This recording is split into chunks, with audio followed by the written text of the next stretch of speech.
بل سوال د موزه متعلق دی، ډېر اهم سوال دی. اول کې هم ذکر شي چې چا موزه اچولي وي، موزه په هغې باندې مسح کوي نو ټیک ده، لمونځ یې صحیح دی. خو لیکن چې جورابو باندې نیلون جورابې چې کمې دي، د کپړې والا کمې جورابې دي، دا یې واچولې په دې مسح وکړه، تا ته لمونځ ته مخکې شوی دی، نه د ده خپل لمونځ کېږي نه ستا ورپسې لمونځ کېږي.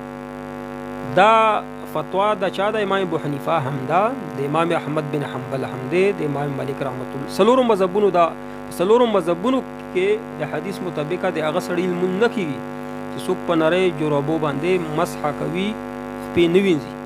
کم وهابیان اهل حدیث ورونه چې دي چې په خپو باندې جورابې وې لمانځه ته مخکې شوی دی چې لمونځ ورپسې ونه کړي، ځکه چې څلورو مذهبونو کې د پسې لمونځ نه کېږي، دا خپل لمونځ نه کېږي. لمونځ دپاره شرایط دي چې یو شرط یې ترک که نه، کپړې لمازي پکار دا کپړې بې لمازې لمونځ کېږي نه کېږي.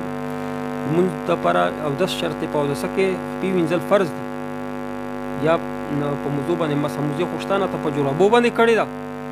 نو په څلورو مذهبونو باندې په دوی پسې لمونځ نه کېږي. بهر ملکونو کې کوم ملګري دا سوال بار بار کوي، سعودي کې، په دوبۍ کې، چې دلته امامان صاحبان دي هغه جورابو باندې مسح کوي، چې کم حنبلیان دي په جورابو مسح نه کوي.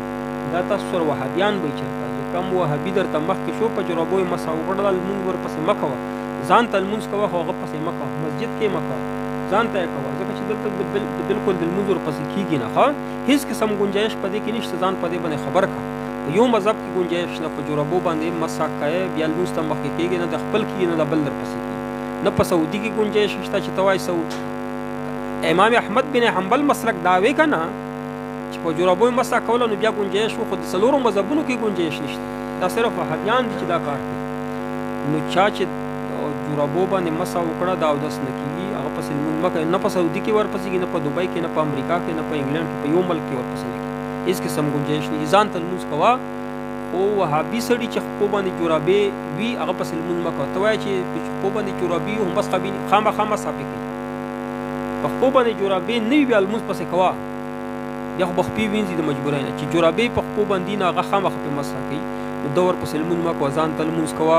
پکار دا دي د وهابیانو لره چې دوی دې په لمانځه دوران کې جورابې نه اچوي، خپې دې وینځي صفا سوتره. د نورو مسلکونو چې کومه مسایل دي د هغې د څخه خیال ساتي، بیا به مسلمانانو لمونځونه نه خرابېږي.